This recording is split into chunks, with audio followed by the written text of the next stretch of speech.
नमस्कार, डेली 24 भारत देख रहे हैं आप। मैं हूं आपके साथ साहिल धुलिया। बुलेटिन की शुरुआत करते हैं। दिल्ली के हैदराबाद हाउस में प्रधानमंत्री नरेंद्र मोदी ने वेनेजुएला के कार्यवाहक राष्ट्रपति डेल्सी एलोइना रॉड्रिगेज गोमेज के साथ महत्वपूर्ण द्विपक्षीय बातचीत की। यह बैठक दोनों देशों के बीच कूटनीतिक संबंधों को मजबूत करने की दिशा में एक अहम कदम मानी जा रही है। तो डेल्सी गोमेज वर्तमान में भारत की 5 दिवसीय आधिकारिक यात्रा पर हैं और वो सोमवार को नई दिल्ली पहुंचे।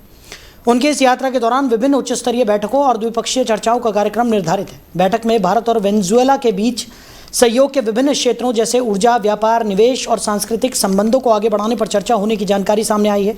दोनों नेताओं ने आपसी हितों और वैश्विक मुद्दों पर भी विचार विमर्श किया। ये मुलाकात भारत की विदेश नीति के तहत लैटिन अमेरिकी देशों के साथ संबंधों को मजबूत करने की दिशा में महत्वपूर्ण मानी जा रही है। तो अधिकारियों के अनुसार आने वाले दिनों में इस यात्रा के दौरान और भी कई महत्वपूर्ण समझौते और चर्चाएं होने की संभावना है। तो राजधानी में हालिया अग्निकांड के बाद दिल्ली प्रशासन ने फायर सेफ्टी को लेकर बड़ा अभियान शुरू करने का फैसला किया है। 4 जून से अगले 1 महीने तक चलने वाले इस विशेष अभियान के तहत होटल्स, लॉन्ज, सराय, nursing home, coaching centre, restaurants और अन्य व्यावसायिक प्रतिष्ठानों में अग्नि सुरक्षा मानकों की गहन जांच की जाएगी। नियमों के उल्लंघन पर सीलिंग और कानूनी कार्रवाई की जाएगी, जबकि नागरिकोों की शिकायतों के लिए हेल्पलाइन और ईमेल व्यवस्था भी शुरू की जाएगी। इस संबंध में विनय कुमार सक्सेना और दिल्ली के गृह मंत्री आशीष सूद ने उच्च स्तरीय आपात बैठक कर व्यापक कार्य योजना को मंजूरी दी।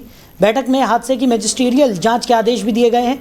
उपराज्यपाल ने घायलों को बेहतर चिकित्सा सुविधा उपलब्ध कराने, साथ ही मृतकों की पहचान प्रक्रिया को प्राथमिकता देने के निर्देश दिए हैं।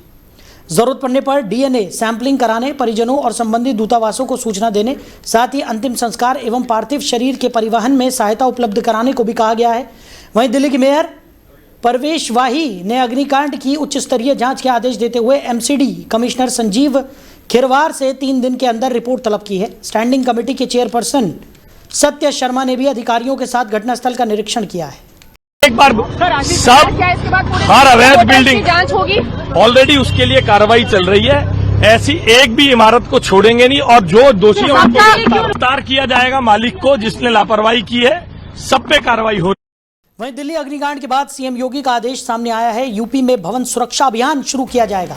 सभी जिलों में सुरक्षा जांच के निर्देश दिए गए हैं। फायर सेफ्टी मानकों पर सख्त कार्रवाई के निर्देश भी दिए गए हैं। भवनों की जांच को लेकर प्रशासन सक्रिय है। तो दिल्ली के मालवीय नगर स्थित होटल में हुए भीषण अग्निकांड के बाद उत्तर प्रदेश सरकार ने भवन सुरक्षा को लेकर बड़ा कदम उठाया है। मुख्यमंत्री योगी आदित्यनाथ ने राज्य में व्यापक भवन सुरक्षा अभियान चलाने के निर्देश दिए हैं।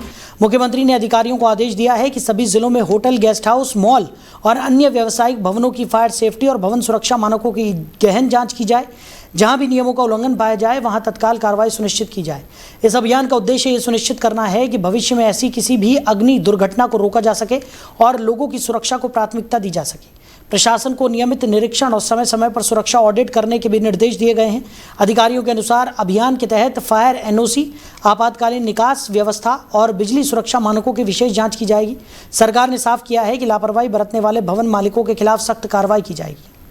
वहीं मुजफ्फरपुर के ब्रह्मपुरा इलाके स्थित प्रसाद हॉस्पिटल में गुरुवार तड़के भीषण आग लगने से बड़ा हादसा हो गया। सुबह करीब 4 बजे अस्पताल की 5वीं मंजिल पर स्थित आईसीयू वार्ड में आग भड़क उठी, जिसके बाद पूरी इमारत में जहरीला धुआं फैल गया। हादसे में अब तक 10 मरीजों की मौत की पुष्टि हुई है, जबकि कई अन्य मरीजों की हालत गंभीर बताई जा रही है।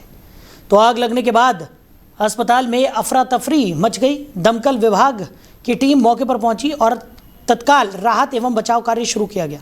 आईसीयू वार्ड घने धुएं से भर जाने के कारण दमकल कर्मियों ने खिड़कियां और दरवाजे तोड़कर वेंटिलेशन बनाया, साथ ही मरीजों को बाहर निकाला। राहत अभियान के दौरान 20 से अधिक मरीजों को सुरक्षित बाहर निकालकर अन्य अस्पतालों में भर्ती कराया गया। प्रशासन ने घटना की जांच शुरू कर दी है और आग लगने के कारणों का पता लगाया जा रहा है। वहीं बिहार के मुख्यमंत्री सम्राट चौधरी ने अपने सोशल मीडिया अकाउंट एक्स पर पोस्ट करते हुए कहा कि मुजफ्फरपुर के एक निजी अस्पताल में आग लगने से 4 व्यक्तियों की मृत्यु अत्यंत दुखद है। शोक संतप्त परिजनों के प्रति मेरी गहरी संवेदनाएं हैं। ईश्वर दिवंगत आत्माओं को शांति प्रदान करे तथा परिजनों को इस कठिन समय में संबल दे। मृतकों के परिजनों को अविलंब 4-4 लाख रुपए का अनुदान प्रदान करने का निर्देश दिया गया है। स्थानीय प्रशासन पूरी मुस्तैद है और घायलों के उपचार के लिए सदर अस्पतालों में समुचित व्यवस्थाएं भी की गई हैं। वहीं बात करेंगे पंचकुला की। बड़ी खबर निकलकर सामने आ रही है। पंचकुला में युवक पर अंधाधुंध फायरिंग की गई है। रतन लुबना पर 2 शूटरों का हमला देखने को मिला। रोहित गोदारा गैंग पर हमले का शक जताया गया है। नगर पार्षद के देवर को निशाना बनाया गया। मामले में पुलिस ने जांच पड़ताल शुरू कर दी है। तो हरियाणा के पंचकुला में उस समय सनसनी फैल गई जब एक शख्स पर अंधाधुंध फायरिंग की गई। यह घटना शहर के एक इलाके में उस वक्त हुई जब 2 अज्ञात शूटरों ने अचानक हमला कर दिया और कई राउंड गोलियां चलाई। हमले में निशाना बने व्यक्ति की पहचान रतन लुबना के रूप में हुई है, जो बताया जा रहा है कि नगर निगम पार्षद का देवर है। फायरिंग के बाद इलाके में अफरा तफरी मच गई और लोग दहशत में आ गए। तो प्रारंभिक जानकारी के अनुसार इस हमले के पीछे कुख्यात रोहित गोदारा गैंग के शूटरों का हाथ होने का शक जताया जा रहा है।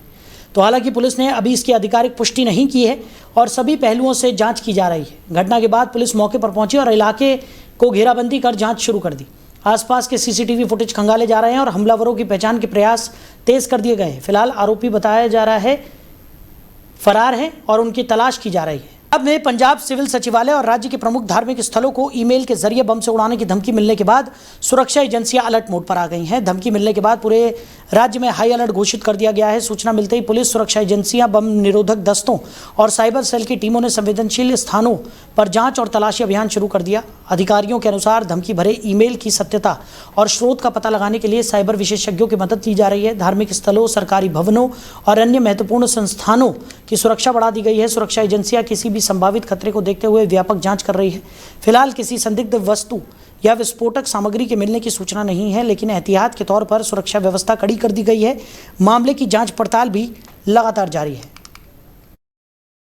वहीं भारत और अमेरिका के बीच प्रस्तावित व्यापार समझौते यानी कि ट्रेड डील को लेकर चल रही वार्ता अब अंतिम चरण में पहुंच गई है। भारत में अमेरिकी राजदूत सर्जियो गौर ने कहा कि दोनों देशों के बीच लगभग 99% मुद्दों पर सहमति बन चुकी है और केवल 1% विषयों पर चर्चा बाकी है। सर्जियो ने बताया कि शेष मुद्दों को सुलझाने के लिए वो वाणिज्य मंत्री पीयूष गोयल से मुलाकात करेंगे। हालांकि उन्होंने ये बताने से इनकार किया कि किन मुद्दों पर अभी सहमति नहीं बन पाई है।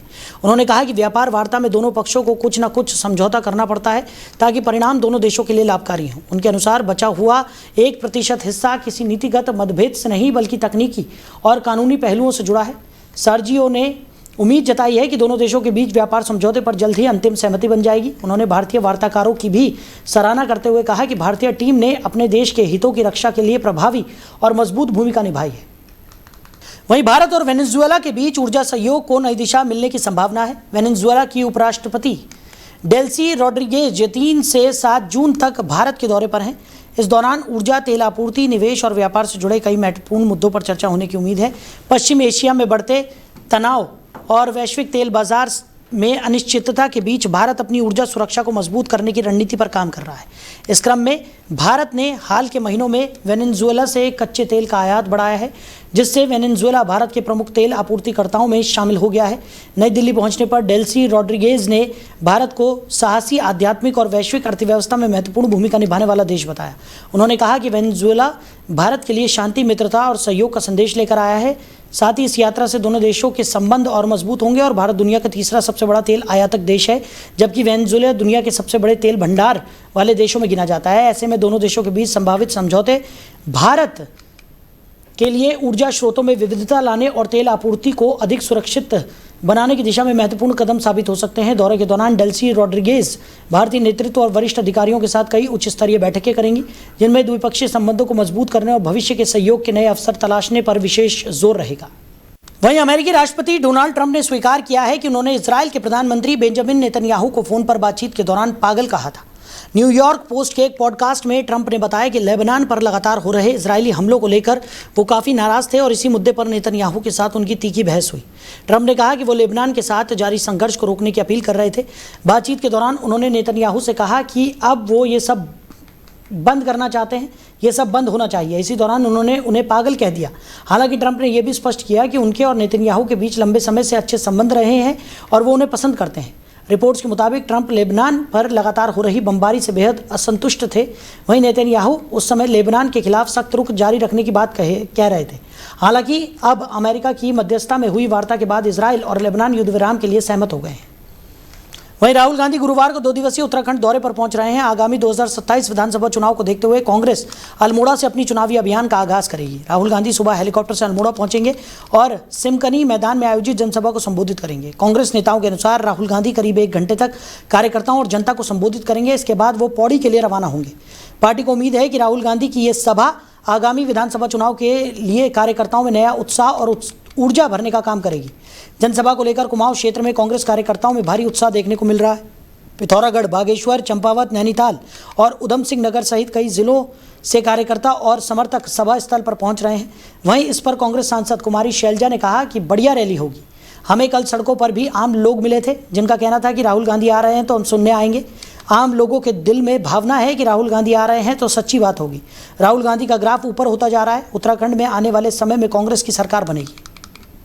वहीं मध्य प्रदेश के मऊगंज जिले में एक 20 वर्षीय छात्रा की आत्महत्या ने पूरे क्षेत्र को झकझोर कर रख दिया है। देव तालाब विधानसभा क्षेत्र के ग्राम मगनिया निवासी आकांक्षा चतुर्वेदी ने कथित तौर पर फांसी लगाकर आत्महत्या कर ली। परिवार का आरोप है कि नीट परीक्षा में पेपर लीक की खबरों से वो गहरे सदमे में थी। परिजनों के अनुसार आकांक्षा नागपुर में रहकर मेडिकल प्रवेश परीक्षा नीट की तैयारी कर रही थी। इस वर्ष परीक्षा देने के बाद वो अपने प्रदर्शन को लेकर काफ़ी आश्वस्त थी और उसे उम्मीद थी कि उसका चयन हो जाएगा, लेकिन परीक्षा से जुड़े कथित पेपर लीक की खबरें सामने आने के बाद वो मानसिक रूप से परेशान रहने लगी। आत्महत्या से पहले छात्रा ने एक सुसाइड नोट भी छोड़ा जिसमें उसने दोबारा परीक्षा देने का साहस न होने की बात लिखी। नोट में उसने अपने माता पिता से माफी मांगते हुए डॉक्टर बनने का सपना अधूरा रह जाने का दर्द व्यक्त किया। वहीं जानकारों के अनुसार राहुल गांधी पीड़ित परिवार से मुलाकात कर सकते हैं और आर्थिक सहायता भी पहुंचाई गई है। वहीं उन्होंने सोशल मीडिया प्लेटफॉर्म एक्स पर पोस्ट करते हुए शोक व्यक्त किया है। वहीं झारखंड के हजीरीबाग स्थित शेख भिखारी मेडिकल कॉलेज अस्पताल में अचानक ब्लैकआउट हो गया जिससे अस्पताल की व्यवस्था कुछ समय के लिए प्रभावित हो गई। घटना के बाद मरीजों और उनके परिजनों को भारी परेशानियों का सामना करना पड़ा। अस्पताल में बिजली आपूर्ति बाधित होने से कई जरूरी चिकित्सा सेवाएं प्रभावित हुई। वार्डों और आपातकालीन इकाइयों में अंधेरा छा जाने के कारण मरीजों की देखभाल में भी दिक्कतें आई। स्थिति को देखते हुए प्रशासन ने मामले की गंभीरता से जांच के आदेश दे दिए हैं। प्रारंभिक जानकारी के अनुसार बिजली आपूर्ति में तकनीकी खराबी या सिस्टम फेलियर की संभावना जताई जा रही है। अधिकारियों ने आश्वासन दिया है कि भविष्य में ऐसी स्थिति दोबारा न हो, इसके लिए बिजली बैकअप सिस्टम और आपातकालीन व्यवस्थाओं की समीक्षा की जाएगी। फिलहाल अस्पताल में सामान्य सेवाएं बहाल कर दी गई हैं और जांच जारी है। बात करें भारतीय क्रिकेट टीम की तो अफगानिस्तान के खिलाफ आगामी वनडे सीरीज से पहले बड़ा झटका टीम को लगा है। स्टार बल्लेबाज विराट कोहली हैमस्ट्रिंग चोट के कारण 3 मैचों की वनडे सीरीज से बाहर हो गए। यह सीरीज 13 जून से धर्मशाला में शुरू होने वाली है और 2027 वनडे विश्व कप की तैयारियों के लिहाज से महत्वपूर्ण मानी जा रही थी। विराट कोहली आईपीएल 2026 के बाद इस सीरीज के जरिए अंतर्राष्ट्रीय क्रिकेट में वापसी करने वाले थे, लेकिन चोट के कारण उनकी वापसी टल गई है। भारतीय क्रिकेट कंट्रोल बोर्ड यानी कि बीसीसीआई के सूत्रों के अनुसार हैमस्ट्रिंग की समस्या के चलते वो चयन के लिए उपलब्ध नहीं रहेंगे। विराट की गैर मौजूदगी से भारतीय बल्लेबाजी क्रम पर असर पड़ सकता है और टीम प्रबंधन को उनके विकल्प की तलाश करनी होगी। क्रिकेट प्रशंसकों को अब उनकी फिटनेस रिपोर्ट और मैदान पर वापसी का इंतजार रहेगा। वही दिग्गज फिल्म निर्माता और केंद्रीय फिल्म प्रमाणन बोर्ड यानी कि central board of film certification के पूर्व अध्यक्ष पहलाज नेहलानी का 76 वर्ष की आयु में निधन हो गया। स्वास्थ्य संबंधी समस्याओं के चलते उन्होंने मुंबई स्थित अपने आवास पर अंतिम सांस ली। पहलाज नेहलानी हिंदी फिल्म उद्योग के जाने माने निर्माता रहे और उन्होंने कई चर्चित फिल्मों का निर्माण किया। वो केंद्रीय फिल्म प्रमाणन बोर्ड के अध्यक्ष के रूप में भी महत्वपूर्ण भूमिका निभा चुके थे। उनके निधन की खबर से फिल्म जगत में शोक की लहर दौड़ गई। फिल्म इंडस्ट्री से जुड़े कलाकारों, निर्माताओं और प्रशंसकों ने उनके निधन पर दुख व्यक्त करते हुए उन्हें श्रद्धांजलि दी है। उनके योगदान को भारतीय सिनेमा लंबे समय तक याद रखेगा। वहीं चित्रकूट के विकासखंड पहाड़ी में पेयजल समस्या से परेशान ग्रामीणों ने ब्लॉक मुख्यालय के मुख्य गेट पर धरना प्रदर्शन किया। बड़ी संख्या में पहुंचे ग्रामीणों ने खाली बर्तन लेकर अधिकारियों के खिलाफ नाराजगी जताई। प्रदर्शन कर रहे लोगों ने आरोप लगाया है कि पिछले करीब 5 वर्षों से क्षेत्र में पानी की गंभीर समस्या बनी हुई है, लेकिन अब तक कोई स्थायी समाधान नहीं किया गया। ग्रामीणों ने कहा कि योजनाएं केवल कागजों तक सीमित है, जबकि लोगों को रोज पानी के लिए भटकना पड़ रहा है। प्रदर्शनकारियों ने जल्द समाधान की मांग करते हुए चेतावनी दी कि समस्या दूर न होने पर आंदोलन को और तेज कर दिया जाएगा। हम चित्रकूट जिले के पहाड़ी ब्लॉक पर पहाड़ी मुख्यालय पर देख पा रहे हैं किस प्रकार से पानी की किल्लत को लेकर के यहाँ पर सैकड़ों ग्रामीण कई घंटों से धरना प्रदर्शन कर रहे हैं और मांग कर रहे हैं कि पानी पहुँचाया जाए, लेकिन यहाँ पर अभी तक कोई जिम्मेदार अधिकारी ये कहने नहीं आया कि कल से पानी आपका सुचारू रूप से चालू हो जाएगा। लगातार 2 घंटे से ज़्यादा समय हो गया और लोग धरना प्रदर्शन कर रहे हैं। अभी 2 लोग बेहोश भी हो गए थे क्योंकि भूखे प्यासे सुबह से धरना प्रदर्शन कर रहे हैं और यहाँ पर बातचीत करते हैं, जानते हैं कि क्या समस्या है। क्या नाम है आपका? भैया मैं अजय भारद्वाज, युवा प्रत्याशी ग्राम पंचायत पहाड़ी बुजुर्ग से ग्राम प्रधान का दावेदार हूँ। यहाँ की बेसिक समस्याएं जो है, सबसे बड़ी समस्या यहाँ पानी की समस्या है। पानी हमारे गांव में जल का स्तर इस प्रकार नीचे है और यहाँ के मंदिर जिम्मेदार कोई ध्यान नहीं देना चाह रहा है। पानी आप ग्रामीण देख ही रहे हैं, ये आए दिन 1.5 किलोमीटर 2 किलोमीटर पानी लेने जाते हैं।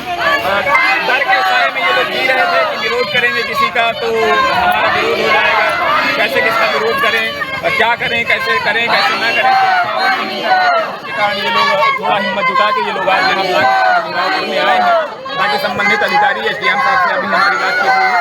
एसडीएम साहब ने आश्वासन दिया है, वो मौके पर आने भी वाले होंगे। इसके बाद अगर एसडीएम साहब हमको कोई लिखित आश्वासन देते हैं तब जाकर हम यहाँ से हटेंगे। हमारी पानी की समस्या यदि उसका निस्तारण होगा तभी हम यहाँ से आगे जाएंगे। कितने बजे आए यहाँ पे? 7 बजे। 7 बजे से क्या अभी तक कोई अधिकारी आया कहने का? पानी चाहिए। अच्छा, पानी के लिए हमारे लड़के बच्चे हम भी मर रहे हैं। जिएंगे तो 80 साल जिएंगे, 40 साल पानी नहीं हो। पानी नहीं है। क्या नाम है आपका? वर्तमान में लोगों की दिनचर्या ये हो चुकी है। इधर क्या नाम है? पानी मिल रहा कि नहीं मिल रहा? यहाँ पानी की क्या नाम है आपका? अभी तक कोई अधिकारी आया यहाँ पर? कई घंटा होगा धरना प्रदर्शन करते? हमसे कम 12-1 बजे। सुबह 7 बजे से 12-1 बजे कोई अधिकारी नहीं आया। कब तक चालू रहेगा धरना प्रदर्शन? कब तक जारी रहेगा आपका? अच्छा, कोई अधिकारी का भी आश्वासन मिला? देख सकते हैं अभी तक किसी अधिकारी का ऐसा आश्वासन नहीं मिला है जिससे यहाँ पर आ सके। यहाँ पर और कुछ लोग उनसे बातचीत करते हैं। क्या नाम है आपका? यहाँ पर लोग धरने में बैठे हैं पानी की समस्या को लेकर, क्या कहना चाहेंगे? ये यहाँ की पानी की समस्या तो विगत मुझे तो लगता है 50 वर्ष से है और यहाँ तक कोई भी जिम्मेदार अधिकारी कर्मचारी यहाँ कोई भी जिम्मेदार व्यक्ति यहाँ पानी की व्यवस्था नहीं करवा पा रहा है। यहाँ और पाइपलाइन तो पड़ चुकी है लेकिन सप्लाई नहीं पहुँच पा रही है और जब तक हम लोगों की समस्याएं का समाधान नहीं होगा तब तक हम लोग यहीं बैठेंगे और हमें पानी चाहिए तो चाहिए। सुना आपने कहीं ना कहीं जो जनता है काफी आक्रोशित है। बहुत लोग ऐसे भी व्यक्ति हैं जो यहाँ पर अपनी आवाज उठाने नहीं आ पा रहे क्योंकि वो डरे हुए डरे सदमे हैं कि मैं अगर आवाज यहाँ उठाने आऊँगा तो कहीं मेरे ऊपर समस्या ना हो जाए। ये भी एक मेन समस्या है, इसके कारण यहाँ पर संख्या कम देखी जा रही। नहीं अगर देखा जाए तो लगभग पहाड़ी के 50% घर ऐसे हैं जहाँ बूंद बूंद पानी के लिए लोग तरसते हैं। डेली 24 भारत के लिए चित्रकूट से दिनेश सिंह कुशवाहा। फिलहाल इस बुलेटिन में मेरे साथ इतना ही। आप बने रहिए। नमस्कार।